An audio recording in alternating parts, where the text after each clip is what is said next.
Una po sa lahat, ako ay bumabati po ulit ng Happy Bear Months po sa ating lahat dahil napakabilis nga na nga ng panahon at ilang buwan na nga lang, magpapasko na, no? Pero tanong ko lamang po, kayo ba ay natatakot mag-isa sa buhay? Lalo na sa parating na Pasko, kayo ba ay natatakot mag-isa? Hindi naman ay mag-isa po sa buhay na para as in ngayong isa, Pasko. wala kang kasama. As in isa, kunwari, wala kang kasama mo, kunwari, taga mag-isa ka lang. Tatakot ka bigla. Natatakot po kasi hindi po ako sanay mag-isa. Tapos po, gusto po talaga lagi may kasama or lagi nagso-socialize. Ikaw? Takot rin po kasi, takot rin po kasi mahirap po pagka walang masyadong kasama sa buhay. Pero ito po, sa tingin nyo, kayo ba ay may trust issue sa mga tao sa panahon ngayon? Kayo ba ay nahihirapan magtiwala sa isang tao? Depende po kung sa kakilala ko na. Kunyari po, nakakilala ko lang ngayon. Siyempre po, may trust issues pa po ako kasi hindi ko pa po kilala. Pero kunyari po, yung mga kaibigan ko, nakasama ko na ng mga ilang taon po, wala na po ako masyadong trust issues na katulad sa taong nakilala ko lang po ngayon. Kayo? Ganun lang din po. Pagka bago lang din po kilala, syempre, kailangan din po makilala muna yung tao. Bago pagkatiwalaan, yun lang. Ito po, halimbawa, sa usapang medyo, hindi naman buhay, no? Halimbawa, kayo ay makakatanggap ng 1 bilyong piso, kunwari. Pero ang kapalit, magdodonate kayo ng isang mata para sa charity, kunwari. Kapalit ay isang mata, either left or right. Okay lang sa inyo yun? 1 bilyong piso? Hypothetical lang naman to. Hindi man to necessarily laging mangyayari. Kapalit po ng mata, 1 bilyon? Oo.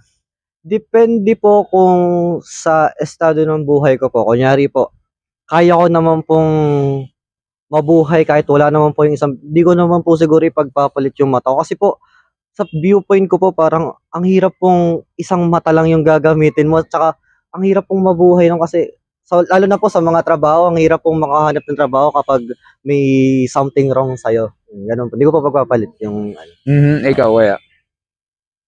Sa akin po, hindi rin po kasi bigay din po dito sa atin ng Panginoon. Yun lang po. I see. Eto, tanong ko lamang. Ano bang gusto niyo pong makamit sa mga natitirang buwan ng 2024? Ano bang gusto niyo pong makamit kaya? So, makamit? Siguro po, makapasa po ngayon sa first sem po ng school namin. Tsaka, siguro po, good life lang po. Tsaka masayang buhay. Ganun lang po. Kayo po? And good health and sana po ay makapasa din po sa mga subject na kukuhanin din po namin. I see. Ito po, tanong ko lamang. Kayo ba'y active sa mga social media? Lagi ba kayo active sa mga ganyan? So, active naman po ako sa lahat ng social media. Kayo? Ganun din? Opo, active din po. Ito, bigyan ko lang kayo ng mabilis lang na tanong lamang, no? Meron kasi napanood ng mga nakaraang buwan. Sabi ng isang nagpapakilalang vlogger o gumawa ng isang reaction video, sabi daw niya sa kanyang opinion o sa kanyang pananaw, maglalaos na po o mawawala na lang o maglalaho na daw ang mga vloggers, content creators at mga influencers sa katapusan daw ng 2024 hanggang sa mga susunod na taon. Giit daw ng lalaki, sabi niya, wala na daw aral yung mga video content. Yung iba naman daw, piniperahan lamang for views. Or yung iba, puro prank lang. Or yung iba, ginagawang clickbaiting. Akala mo, totoo yung pinapanood mo, yung pala, niloloko ka lang pala. Sa inyo kayang opinion, palaos na ba talaga ang mga vloggers, content creators sa buong Pilipinas? Sa tingin nyo kaya? Sa tingin po, hindi po. Kasi, doon nga po sila nagkakaroon ng pera, doon po sila nagkaka-abuse doon sa clickbait po na yun eh. So sinasabi pong puro clickbait, yun nga po yung parang source ng views nila. So, sa tingin ko po, hindi po na lalaos yung mga vloggers. Okay, sawa ko na lang. Sa tingin po, hindi rin po kasi doon din po sila kumikita tapos engaging din naman po yung mga content nila. Ayun lang. Pero sa tingin nyo kaya, sa inyong palagay, ano bang pinaka-prefer nyong video content na nakikita nyo sa social media? Marami yun eh. Ano kayo sa inyo? Prefer nyo? Ako po, ang mga nalabas lang po sa mga YouTube ko about sa mga gitara po, about sa mga lifestyle na mga videos po, tsaka para po mga mukbang, ganun po. Ganun. Kayo kaya? Curious lang naman ako eh. Ano din po, mga ganun lang din po. Tapos yung mga pranks din po kasi nakaka-entertain din po yung mga ganun. I see. Sige, ito po. May mga ibang mga kanito na tanong, mas madali po ito, pero sunod po ito, no? Tanong ko lamang, kayo ba isang mabuting tao po? Opo. Ikaw? Opo. Very confident, no? Kung ilalagay natin sarili from 1 to 10, 1 sobrang yung masama, or 10 sobrang yung mabuti, saan niyo po ilalagay sarili niyo weighing scale? 1 to 10, mga 5 po, 5. 5, Mga 7 po. 7. Paano niyo ba malalaman kung isang tao po'y mabuti? Base po sa akin, siguro po, kung gaano kabuti yung parang nagagawa po nila sa kapwa nila, yung mga intentions po nila sa mga kapwa nila. Mhm. Tsaka po pagka makikita niyo rin naman po yun pagka po kausap niyo na po yung tao, tsaka pagkakilala niyo na rin po yung tao, malalaman kung mabuti o hindi. Mhm. Ito kaya, curious lang ako. Ito ba ay tinatawag bang isang trend? Pag sa ating trend, ito ba ay nauuso? Kunwari, isang tao mabuti. Pero ang nangyayari, lagi siyang iniiwan sa ere, lagi siyang binabackstab kasi mabuting tao, ewan ko, parang gano'n yung Parang nangyayari. tinitake advantage po yung Oo. mga yan. Pero yung mga masasamang, hindi ba masasamang tao, yung mga marumbadong ugali, yung may parang kalokohan, mas dumadami ang mga kaibigan nila, pero yung mga mabuting tao, parang iniiwan lagi sa ere. Sa tingin nyo, ito ba isang trend? Ito ba ay lagi nang nangyayari sa paligid? Isang trend, feeling ko na hindi po siya nagiging trend, parang depende po kasi sa tao yun. Minsan po kasi talaga may mga tao pong dahil mabait sa kanila, tinitake advantage po yung mga tao. Pero I don't think so po na ginagawa siyang trend. Mhm. Ikaw kaya? Kaparehas lang po nung sinabi niya. Yun lang din. I see. Ito, tanong ko lamang mabilis. Kayo ba may magbasa ng dictionary? Hindi po. Hindi. Pero pag search kay Google, nagagawa niyo lagi. Apo. Pati kay ChatGPT. Opo. Siyempre. Okay lang yan. Ganito, bigyan ko kayo ng konting trivia. Sabi kasi sa dictionary, para daw masabi na good o mabuti, ito po yung may kinalaman sa ugali ng isang tao or moral excellent. Ibig sabihin, dapat walang ginagawang masama, wala daw ginagawang krimen, at wala daw sasak na tao kahit sanggol. Tingnan natin po itong mabibis na tanong kung tama ang sinasabi ng dictionary. Kagaya nito. Kayo po ba ay nakapagsinungaling po sa tanan ng buhay niyo po? Opo. Ikaw? Opo. Yan nga po ang problema. Lahat po tayo guilty. Kasi yan po agad ang matututo ng isang bata. Ang magsinungaling at ipagtakpan lahat-lahat. Yun nga lang, lahat po tayo dito ay guilty. Pero ito po, kayo ba ay nakaranas na magnakaw ng isang gamit? Kahit yan ay lapis, ballpen, barya, may napul sa kalsada, hindi na sinauli. Or uy pare, merong libreng movie dito. Ayoko ng bayad, download na lang natin. Yung mga ganyan, mga pahirited. Kayo ba yung nakapagnakaw na kahit anong halaga yan? Opo. Opo. Imagine, nandyan lang kung yung police station, no? Eh baka lahat na po ata nagbibisikleta na dito, nag-skateboard, lahat na tayo doon nasa kulungan na. Kasi sa totoong buhay, ubos ang mga tao dito. Nasa kulungan talaga tayo kasi minanakaw tayo kahit isang gamit lamang yan.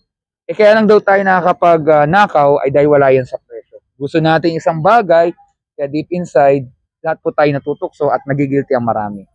Yun nga lang, lahat po talaga tayo dito ay guilty. Pero ito po, tanong ko lamang, kayo ba'y mainiting ulo? Mainiting ulo. Siguro po kung i-skill ko 1 to 10, mga 6 po. 6. Siguro sa akin po mga 4 lang. Sasabihin, madali kayong magalit. Ganon. Pwede na po siguro. Pag may valid reason naman po yung kagagalitan. Ganon din sa'yo. Eh, pero pag ba kayo nagagalit, lalo bang tumitindi ang stress o hindi naman po? Lalo po. Kasi kasama naman po yung stress sa galit. Ikaw. Okay. Siyempre, imagine mo, kunwari, ikaw ay tinitik advantage ka ng isang tao. Siyempre, masasaktan ka, magagalit ka. Alam naman, ikaw yung nakangiti dito, nakakindat pa. Pero deep inside, iniipon ang lakas. E, minsan tayo mga kalalakihan, minsan, pag hindi natin makontrol emotion, mas malala yan eh. Kaya may sinasabi kasi, hindi natin kailangan pumatay o manapak ng isang tao.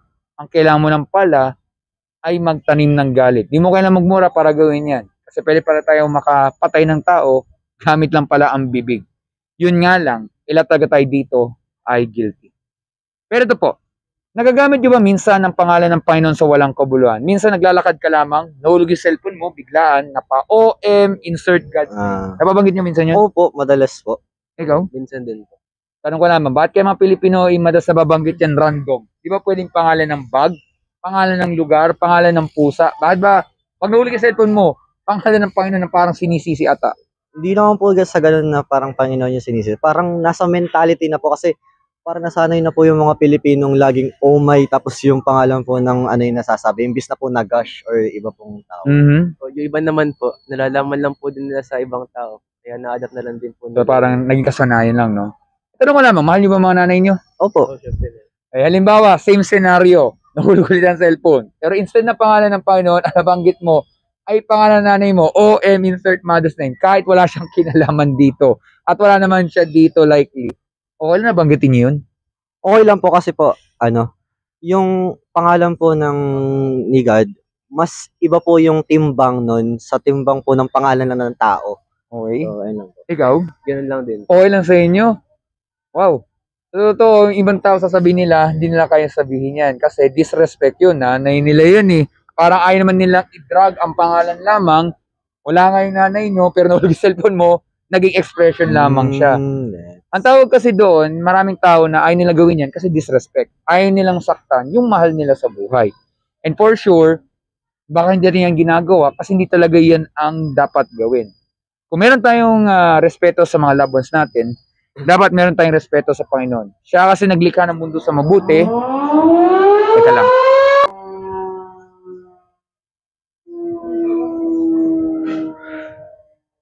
Okay, so tuloy tayo, balik tayo, no? So, yun nga. So, kung titingnan natin, ang tawag po doon ay blasphemy o pambabastos. Siya kasi naglikha ng mundo sa mabuti. Ang problema, tayo lang ang gumagawa ng kapahamakan. Yun nga lang, ilan talaga tayo dito ay likely guilty. Lilinawin ko po, ito po yung ilan sa maraming tanong. Hindi ko kayo hinusgahan, hindi ko kayo sinisiraan, kasi kasama rin po ako lagi sa mga ganyang tanong na yan. Sa tingin nyo kaya, kung tayo po yung mamamatay, take note, tayo, hindi lang kayong dalawa, lahat tayo. Sa tingin nyo, pag tayo haharap sa judgment day sa Panginoon, kayo ba ay guilty o innocent po kayong tao? Guilty po. Ikaw? Guilty rin. Saan ka kayo pupunta kung sakali pag kayo namatay? Sa langit ba kayo pupunta o sa impyerno? Tanong lamang po. Necessary po bang dun sa dalawa pamilya o pwede po dun sa gitna yung Well, nasa sayo yun. Sa tingin ko po sa purgatory po muna. Okay? Same lang din. Ganun, interesting. O, bigyan ko kayo ng mabilis lang na halimbawa. Kunwari sabihin natin may isang kriminal, natisaril kayo yun kaagad-agad. Kunwari nagnakaw siya ng pera sa bangko. Nahuli siya ng pulis, ito po ang sasabihin niya sa judge. Judge, guilty po sa nagawang kasalanan. Pero parang hindi po ako sure sa kulungan. Baka naman may waiting list. Baka naman pwede natin pong pag-usapan. Para bang nasa gitna. Nasasabi ng judge, teka, kalokohan yan. Kaya lahat ng mga kriminal na dinadala sa korte kasi kailangan litisan, at kapag may matinding ebidensya, halimbawa yung ginawa niyang krimen, at malinaw talaga sa sikat ng araw, kailangan pa rin niyang pagbayaran, kailangan pa rin siyang itapon sa kulungan kahit anong pampaliwanag ng kriminal. Tama po ba? Kailangan pa niya pagbayaran? Opo. Ikaw? Opo. Ngayon, ganito rin kasi yung senaryo na parang sinasabi ng Bible. Actually, sa Bible kasi, walang binabanggit po na purgatorio. Ang binabanggit po, langit o impyerno. Sabi kasi sa Biblia, ang mga tao nagsinungaling, nagnakaw, nagtanim ng galit, at iba pong mga nagawang kasalanan, magaan man o mabigat, ay walang makarating sa langit. Hindi makikita ang karya ng Diyos kung hindi itatapon po sa nagabagang apoy o impyerno. Simple lamang po ang tanong ko lang sa inyo.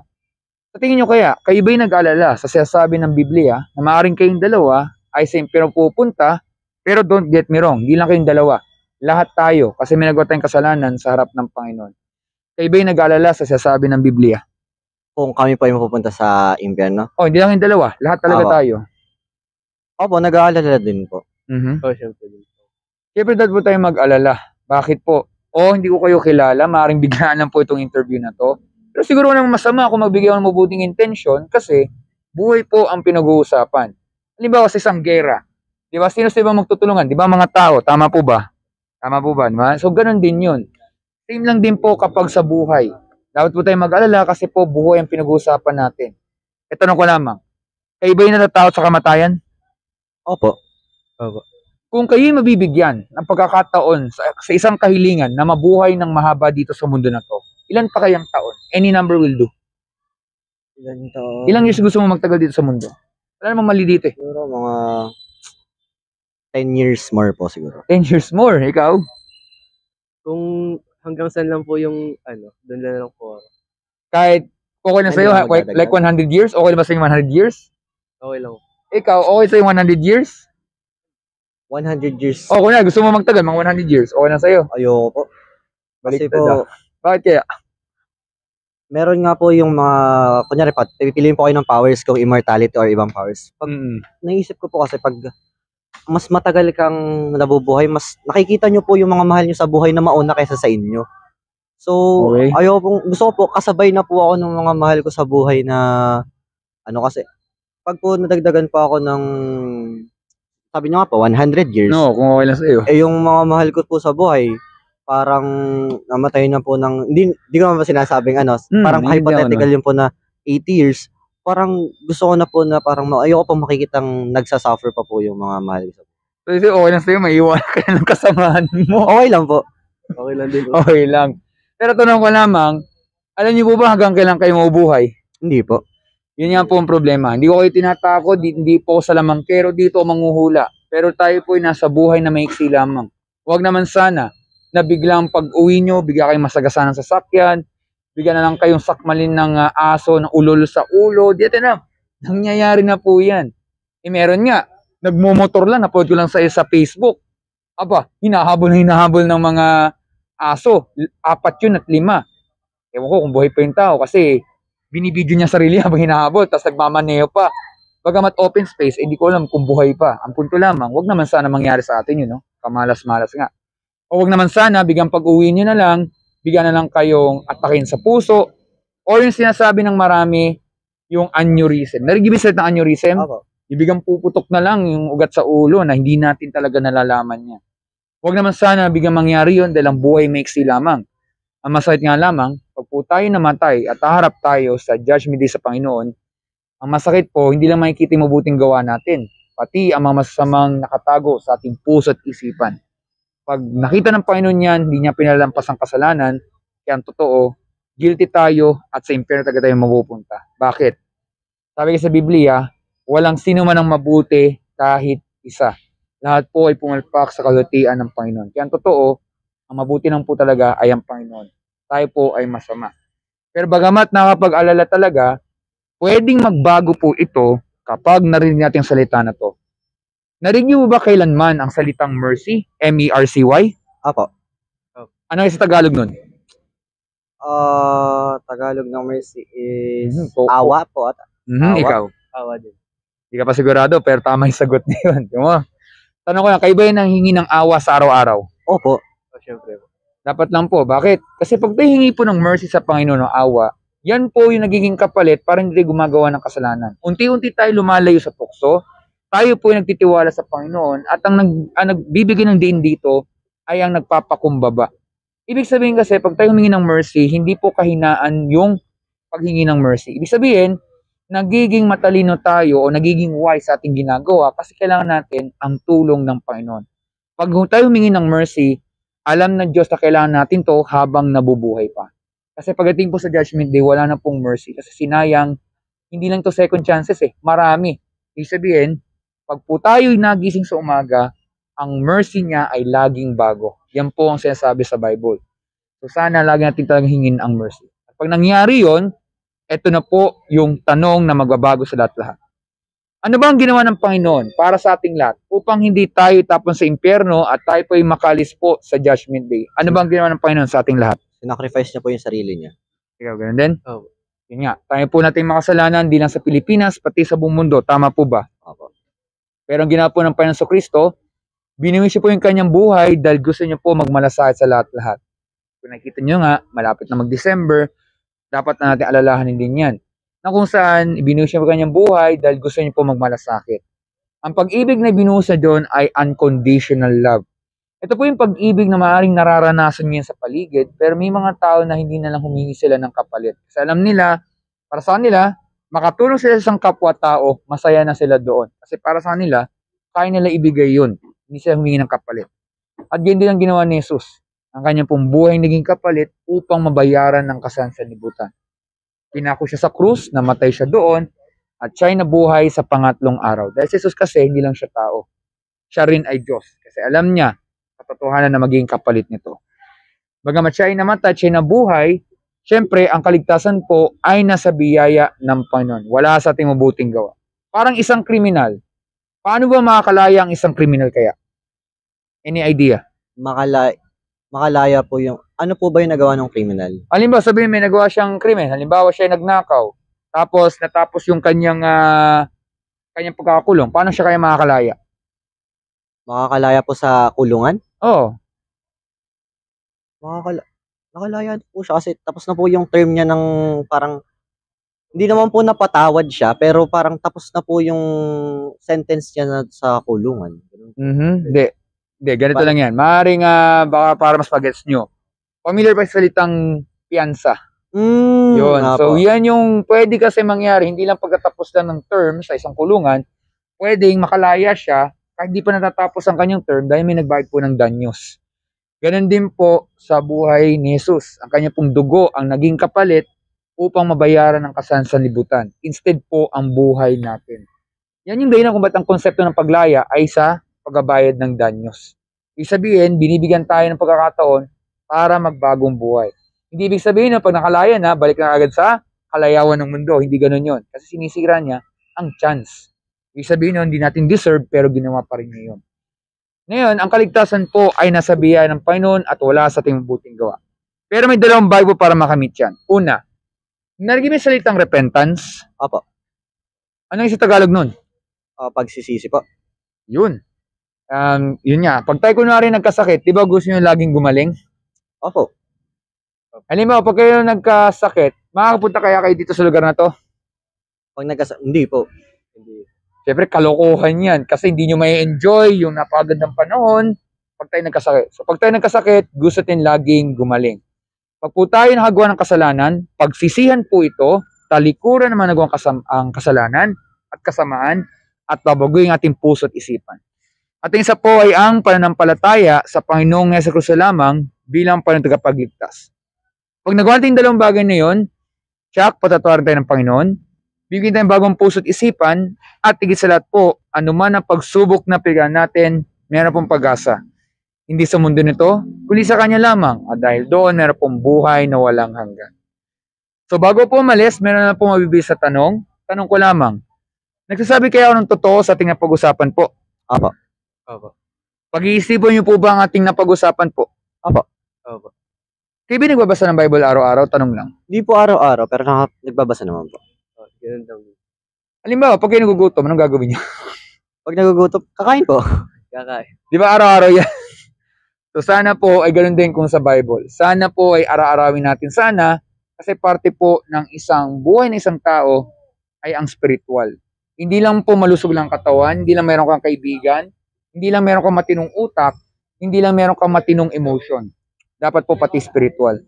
Kasi kaya po tayo dito sa mundo ay para makilala natin siya.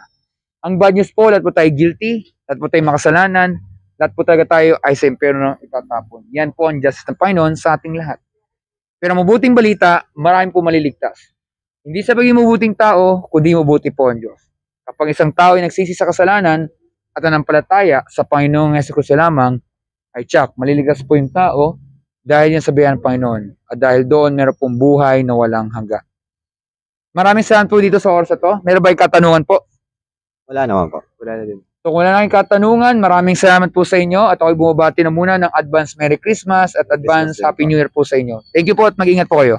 Sige po. Thank you rin po.